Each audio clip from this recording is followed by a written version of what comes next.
മോഷണം അതൊരു കലയാണ്. മോഷ്ടിക്കുന്നവനോ കലാകാരൻ പറഞ്ഞേ എന്നാരോ പറഞ്ഞിട്ടുണ്ട്. അപ്പൊ സെറ്റ് അല്ലേ എല്ലാരും? സെറ്റ്. നമ്മ ഇന്ന് ഈ കടയ്ക്ക് ചേച്ചിയുണ്ടല്ല, എല്ലാ ദിവസവും കട അടിക്കുമ്പോണ്ടല്ല സാധനങ്ങളൊക്കെ പുറത്ത് വെച്ചിട്ട് എല്ലാ ദിവസം പോവാ. അതൊക്കെ ഞാൻ ശ്രദ്ധിച്ചിട്ടുണ്ട്. ആ ചേച്ചി കൃത്യം 1 മണിക്ക് ഫുഡ് കഴിക്കാൻ പോകുമ്പോൾ നമ്മൾ മതിൽ ചാടുന്നു, എടുക്കുന്നു, വരുന്നു. അത്രേ ഉള്ളൂ. അവിടെ CCTV വല്ലതും ഉണ്ടാവോടാ? ഏയ് ഇല്ലടാ, ഉറപ്പാ. ഞാൻ ശ്രദ്ധിക്കാറുണ്ട്, അവിടെ ഒരു ജോലി ക്യാമറ പോലില്ല. ഉറപ്പാണോടാ? നമ്മ പിടിക്കപ്പെടോ? ഒരിക്കലുമില്ല. ഈ പ്ലാൻ സക്സസ്ഫുൾ ആവും. ആ ചേച്ചി കറക്റ്റ് 1 മണിക്ക് ചോറ് നമ്മ അപ്പോഴാണ് നമ്മൾ മോഷ്ടിക്കേണ്ടത്. ഓക്കെ, നമ്മൾ എന്തായാലും ഈ പ്ലാൻ സക്സസ് ആക്കണം. ഓക്കെ.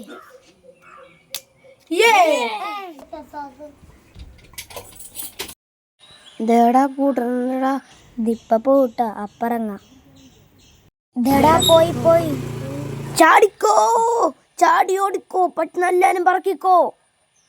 വീട്ടിൽ ആവശ്യമുള്ളത് എല്ലാനും പറക്കി കൊണ്ടക്കോ.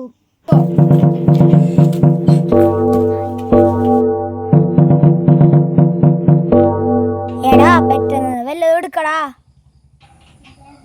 ഇപ്പൊ തന്നെ ഫാന്റെ ലീഫ് ഇല്ലാണ്ട് പോയാനെ. ദേടാ എനിക്ക് ലൈറ്റ് ഫാൻ കിട്ടിടാ. എനിക്കുള്ളതെല്ലാനായിട്ടുണ്ട്. കൊണ്ടുവന്ന് വെച്ചിട്ട് ഞാൻ വീണ്ടും വരാം. എനിക്ക് കോളടിച്ച് മോട്ടറും ഫാനും കിട്ടി.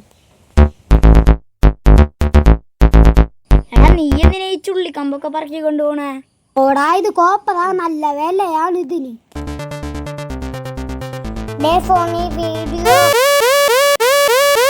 എടാ നമ്മളല്ലേ? എടാ മൊബൈലിൽ വീഡിയോ റെക്കോർഡിങ്. തൂക്കിതു വന്ന കരങ്ങളോടെ, തൂക്കിതു വന്ന കരങ്ങളോടെ, തൂക്കിതു വന്ന കരങ്ങളോടെ, തൂക്കിതു വന്ന കരങ്ങളോടെ, തൂക്കിതു വന്ന കരങ്ങൾ. കലാകാരന്മാരുടെ ഓട്ടം കണ്ട.